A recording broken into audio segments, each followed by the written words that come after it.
سلام، من منوچهر هستم و در پادکست بازگوی مطالبی که برای من جالب بوده رو با شما هم در میون میگذارم.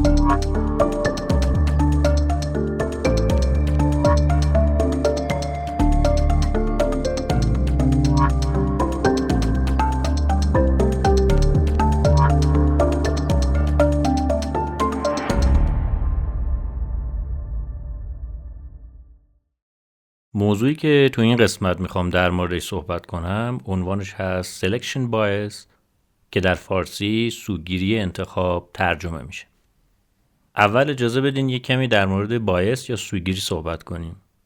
روانشناسا سوگیری رو اینطور تعریف میکنن: سوگیری ترجیح یا تمایل به مخالفت یا حمایت از یک عقیده، شخص یا مفهوم هستش بدون در نظر گرفتن واقعیت اون، که اغلب همین انتخاب‌ها، دیدگاه‌ها یا نتیجه‌گیری‌های ناشی از سوگیری نادرست از آب در میاد.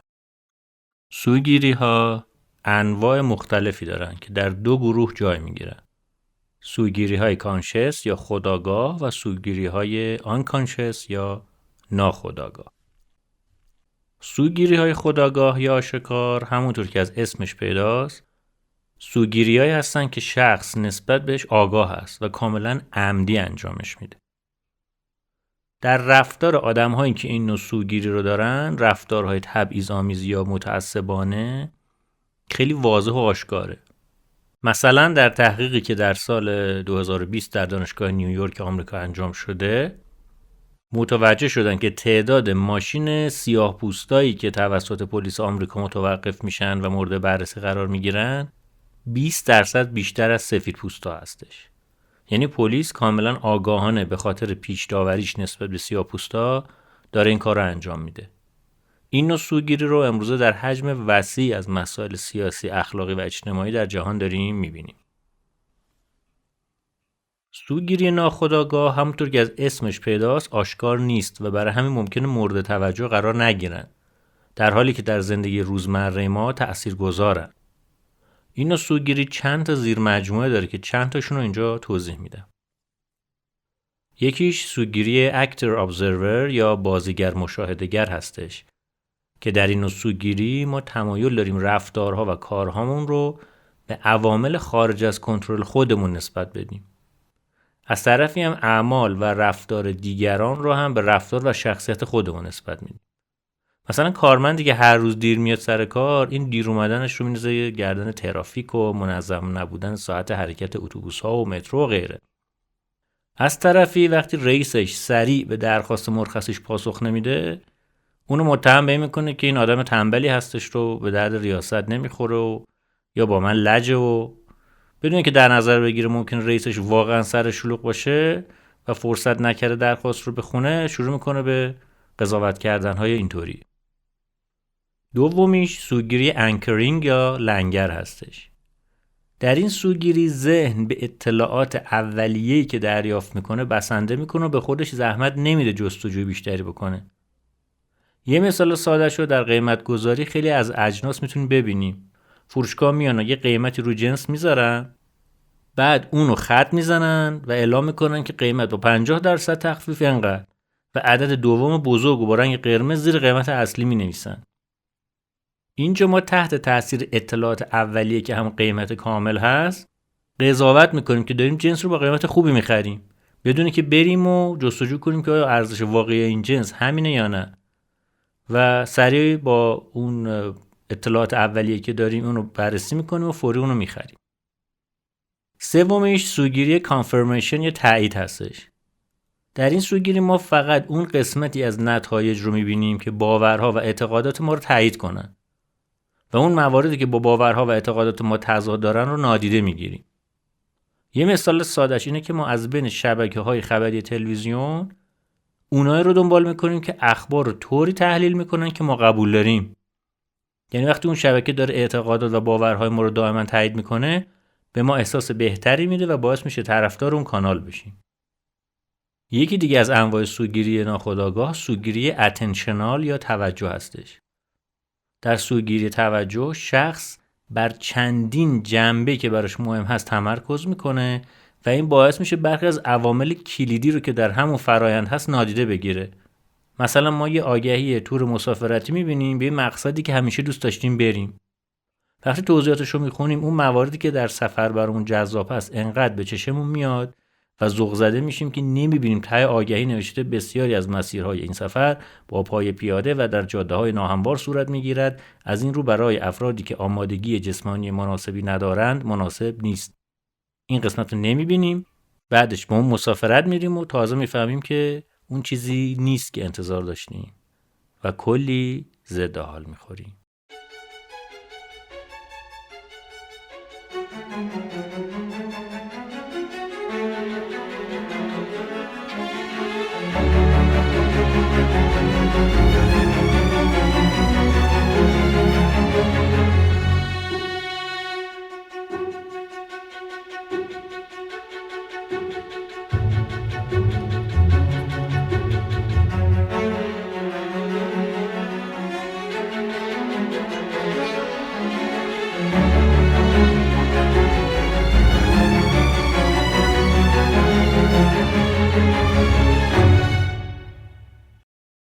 خب یه چند تا از انواع سوگیری ها رو گفتیم تا با مفهوم سوگیری بیشتر آشنا بشیم.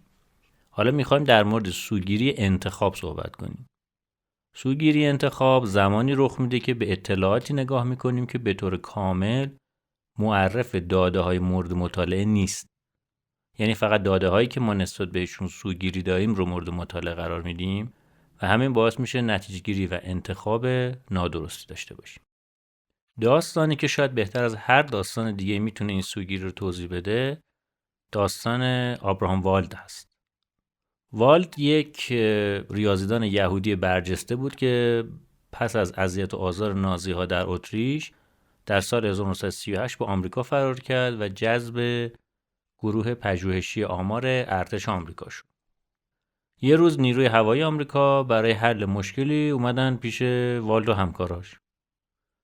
مشکل این بود که خیلی از هواپیمای اونها به دلیل اینکه بدنه محکمی نداشتن با برخورد چند تا گلوله سرنگون می‌شدن. از طرفی تقویت کردن بدنه به این سادگی نبود. هم باعث میشد هواپیما سنگین‌تر بشه که قدرت مانورش کم میشد و هم مصرف سوختش بیشتر میشد. ارتش آمریکا پیشنهادش این بود که فقط نقاطی از هواپیما که گلوله‌های بیشتری بهش میخوره تقویت بشه، نه کل بدنه، که پیشنهاد منطقی هم به نظر میرسید. از این جهت شروع کردن به درآوردن آمار این نقطه روی بدنه هواپیما. اونا هواپیماهایی که از مأموریت برمیگشتن و مورد بررسی قرار دادن و دیدن که بیشتر سوراخ‌ها روی بدنه و زیر بالها هستن تا زیر موتور. افسران ارتش از ریاضیدانا خواستن که با تمرکز کردن بر این نقاط حفاظت بهینه رو محاسبه کنن.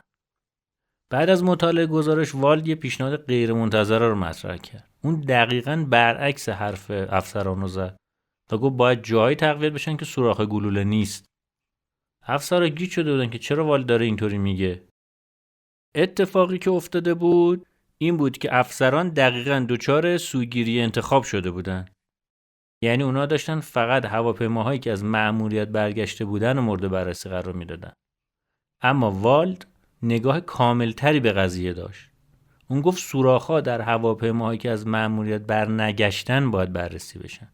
چون اون محلا اونقدر آسیب‌پذیر بودن که باعث سقوط هواپیماها شدن. با بررسی جدید معلوم شد که اکثر هواپیماهایی که سقوط کردن به خاطر آسیبی بودی که گلوله‌ها به موتورشون وارد کردن. پس تصمیم بر این شد که زیر موتور هواپیما تقویت بشه و نیازی نیست روی بدنه یا زیر بالها کار صورت بگیره. البته سوگیری انتخاب همیشه به خاطر فقدان اطلاعات کافی نیست. گاهی وقتا نحوه دسته‌بندی اطلاعات هم در نتیجه گیری خطا ایجاد میکنه، به نحوی که میتونه نتایج کاملا متناقضی ازش استخراج بشه. به این پدیده میگن سیمپسونز پارادوکس یا تناقض سیمپسون. حالا یه مثال براتون میارم تا قضیه روشن بشه. داستان برمیگرده به سال 1973 در دانشگاه برکلی کالیفرنیا. در این دانشگاه تعداد آقایون بیشتر از خانم‌ها بود و داده‌ها نشون میداد که احتمال پذیرش مردان متقاضی بیشتر از زنانه. مردم به این قضیه اعتراض کردن، تصورشون بود که این دانشگاه داره تبعیض جنسیتی قائل میشه.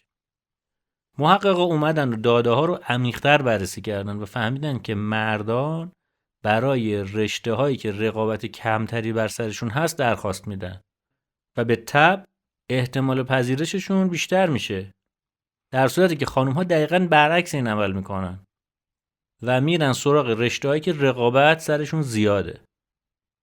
وقتی داده ها رو توی رشته های رقابتی بررسی کردن دیدن اتفاقاً تعداد خانم ها از آقایون بیشتره و نتیجه کاملا متناقضی به دست اومد.